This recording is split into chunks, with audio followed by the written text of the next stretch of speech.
नमस्कार, मैं शंभू कुमार सिंह और आप देख रहे हैं नेशनल दस्त। आज बीएसपी ने पूरे देश में हर जिले में अपने कार्यकर्ताओं से अपील की थी कि आप एक बड़ा मैसिव प्रोटेस्ट कीजिए अमित शाह के खिलाफ।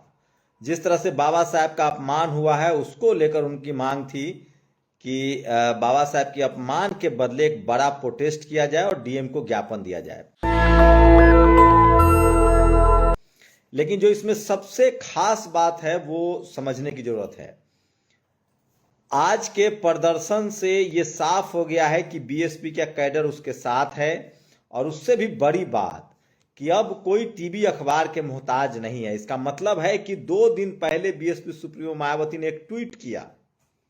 उन्होंने इसको लेकर कोई प्रेस कॉन्फ्रेंस नहीं की, एक ट्वीट किया, और उसके बाद मैं आपको तस्वीरें दिखा सकता हूं। आंध्र प्रदेश, बिहार, यूपी, पंजाब, महाराष्ट्र, देश के सभी राज्यों में गांव गांव तक लोगों को पता चल गया कि अमित शाह ने किस तरह से बाबा साहब का अपमान किया है। और नतीजा आपके सामने है कि सबसे बड़ा विरोध प्रदर्शन यह साबित हो गया। और सोचिए, अगर बीजेपी को लगता है कि यह प्रदर्शन कुछ भी नहीं है तो वो भ्रम में है। ये तस्वीरें देखिए, तो खैर दिल्ली की तस्वीरें हैं जो आकाश आनंद के नेतृत्व में प्रदर्शन हुआ है, लेकिन सोशल मीडिया पर आप सब लोग होंगे जो इस तरह के प्रदर्शन को देख रहे होंगे। मैं उनके लिए बता रहा हूं, ये विश्लेषण सुनिए, बहुत जरूरी है। आज का जो प्रदर्शन है वो कई मायने में अद्भुत है। एक तो बहुजन समाज के नेताओं को अब सचेत हो जाना चाहिए कि उनके पास जो मीडिया वाली कमी थी वो कमी सोशल मीडिया ने पूरा कर दिया। अब आप टीवी अखबार के भरोसे तो बिल्कुल मत रहिए, एक बात। दूसरी बात, अब समाज बहुत तैयार है। जो लड़ाई रविदास महाराज और जो लड़ाई कबीर साहब लड़ रहे थे उस समय समाज शिक्षित नहीं था। आजादी के बाद तक जब बाबा साहब लड़ रहे थे, मायावती जी लड़ रही थी, जब मान्यवर कांसीराम साहब लड़ रहे थे, मायावती जी तो स्टिल फाइटिंग, तब तक समाज तैयार नहीं था। लेकिन अब बहुजन समाज तैयार हो गया। और सोचिए, कांग्रेस को पता चल गया है कि सवर्ण वोट उसके पाले में आएगा नहीं, मुस्लिम वोट उसके साथ है, तो एससी ओबीसी का वोट उसको लाना है।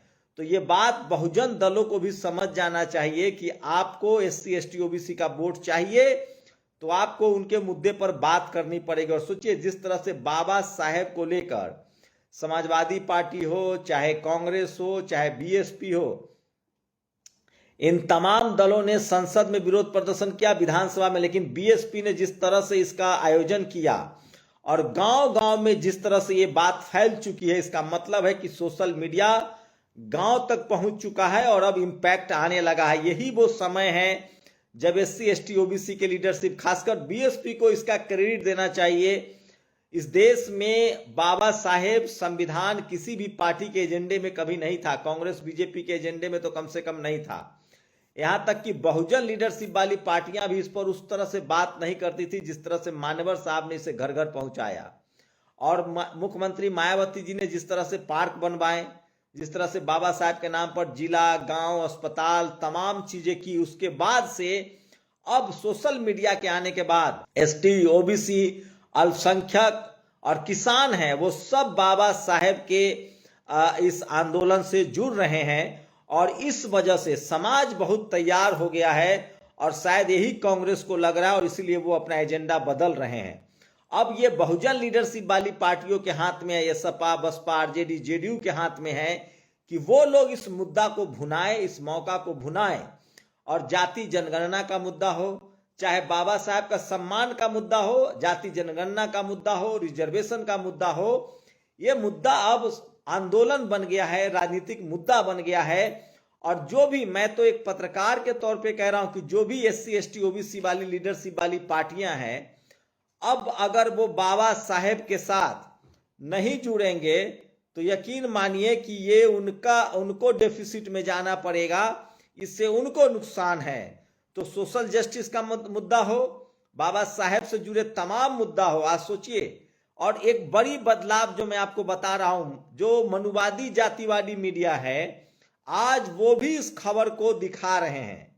क्योंकि हाल के दिनों में, पिछले 10 साल में सोशल मीडिया ने और तमाम एससी एसटी ओबीसी के लोगों के बहुसंख्यक लोगों ने ये बात साबित कर दिया कि किस तरह से ये बात साबित हो गया है कि अब जो समाज तैयार है और टीवी अखबार आपके खिलाफ है। ये लोग पहले कांग्रेस के साथ थे, अब बीजेपी के साथ है, और ये बात घर घर तक पहुंच गया है, घर घर में लोग जान गए हैं। और इस वजह से अब टीवी अखबार वाले को लगता है कि अगर हम SC ST OBC के मुद्दे पर बात नहीं करेंगे तो ये लोग हमको देखना छोड़ चुके हैं, उनकी रेटिंग और गिर चुकी है।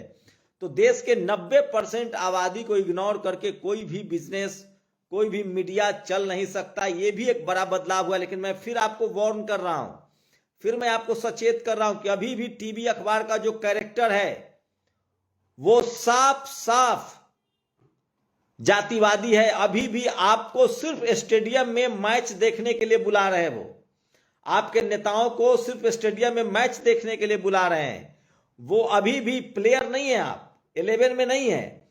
अभी भी आप समझिए, ये लोग बहुत ही होशियार हैं। ये SC ST OBC के मुद्दे पर बात तो कर रहे हैं लेकिन विश्लेषण नहीं कर रहे हैं। आपका रिपोर्टर नहीं है, एंकर नहीं है, मीडिया हाउसेज नहीं है, संपादक नहीं है।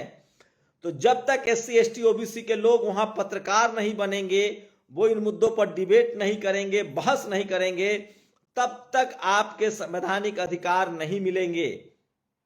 और मैं फिर कह रहा हूं, इसके लिए बहुत जरूरी है कि वो तमाम लोग जो सोशल मीडिया पर अपना खून पसीने की मेहनत से आपके लिए खबरें लाते हैं, तमाम सोशल मीडिया प्लेटफॉर्म्स जो हैं, जो SC ST OBC के लोग चला रहे हैं, उनको आपको बड़ी संख्या में मजबूत करना पड़ेगा। चाहे वो आप लाइक कीजिए, सब्सक्राइब कीजिए, उनको डोनेशन भी देना पड़ेगा ताकि बहुजन पत्रकारिता चलता रहे। एक बात और मैंने हाल के दिनों में देखा है, खासकर जिला लेवल पे, तहसील लेवल पे, ब्लॉक लेवल पे SC ST OBC के लोगों से मैं अपील करता हूं, अगर आप सामाजिक आंदोलन से जुड़े हुए हैं, सामाजिक कार्यकर्ता हैं, तो आप सोशल मीडिया से जरूर जुड़िए, यूट्यूब से जुड़िए, X से जुड़िए, फेसबुक से जुड़िए और अपने सामाजिक मुद्दों पर लिखिए, पढ़िए और बोलिए। ये वो हथियार है, ये वो टूल है, ये वो डेमोक्रेटिक सिस्टम में सोशल मीडिया वो प्लेटफॉर्म है जो आपके सामाजिक, राजनीतिक और संवैधानिक अधिकारों को और मजबूत करेगा। तो समय तेजी से बदल रहा है और ये आज दिखा, जिस तरह से आज सोचिए 2 दिनों के शॉर्ट नोटिस पर BSP सुप्रीमो मायावती ने सिर्फ एक ट्वीट किया, उसके बाद किस तरह से ये खबर देश भर में फैल गई और तमिलनाडु, बिहार, मध्य प्रदेश, राजस्थान, छत्तीसगढ़, कर्नाटक, देश भर में जिला लेवल पे लोगों ने जिस तरह से ये प्रोटेस्ट किया बाबा साहब के सम्मान के लिए, बाबा साहब के अपमान के खिलाफ, ये बीजेपी के लिए बड़ा नासूर साबित हो जाएगा। और मैं फिर कह रहा हूं, बहुजन दल इसको समझ पाए या न समझ पाए, लेकिन बीजेपी में थिंक टैंक में जरूर ये बात बहस हो रही होगी कि इसका डैमेज कंट्रोल कैसे किया जाए। मैं अभी भी कह रहा हूं, जितनी बहुजन लीडरशिप वाली पार्टियां हैं, चाहे वो BSP हो जो hard core 24 carat gold Ambedkarite party है, चाहे RJD हो, चाहे समाजवादी पार्टी हो, चाहे JMM हो, चाहे DMK हो, इन लोगों को अब SC ST OBC के वोटों पर फोकस करना चाहिए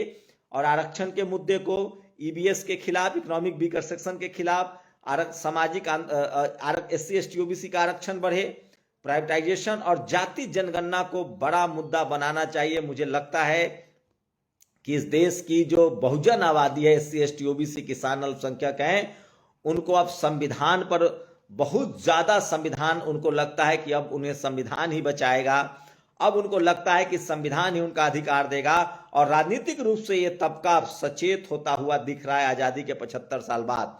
तो जो बड़ी लड़ाई जातिवाद, मनुवाद के खिलाफ कबीर लड़ रहे थे, संत शिरोमणि रविदास लड़ रहे थे, जो लड़ाई संत गाडगे लड़ रहे थे, आज पेरियार रामास्वामी का परिनिर्वाण दिवस है, पूरा सोशल मीडिया उनको याद कर रहा है। और आजादी के बाद जो लड़ाई बाबा साहब ने संवैधानिक तरीके से लड़ा, जो लड़ाई जगदेव प्रसाद, जननायक भारत रत्न कर्पूरी ठाकुर, जन भारत रत्न किसान मसीहा चौधरी चरण सिंह हो, चाहे सोनेलाल पटेल हो, मान्यवर कांसीराम साहब हो, ये लोग तमाम जो बहुजन नेता जो आजादी के बाद जिन्होंने सेक्रीफाइस किया है, चाहे वो राम स्वरूप वर्मा हो, इन लोगों के लड़ाई को अब सोशल मीडिया की वजह से काफी तेजी मिली है और खासकर OBC के लोग भी काफी तेजी से जग रहे हैं, शेड्यूल ट्राइब जग रहे हैं, अल्पसंख्यक समाज के लोग के हाथ में संविधान आ गया है और किसान भी अब संविधान को हाथ में लेने लगा है।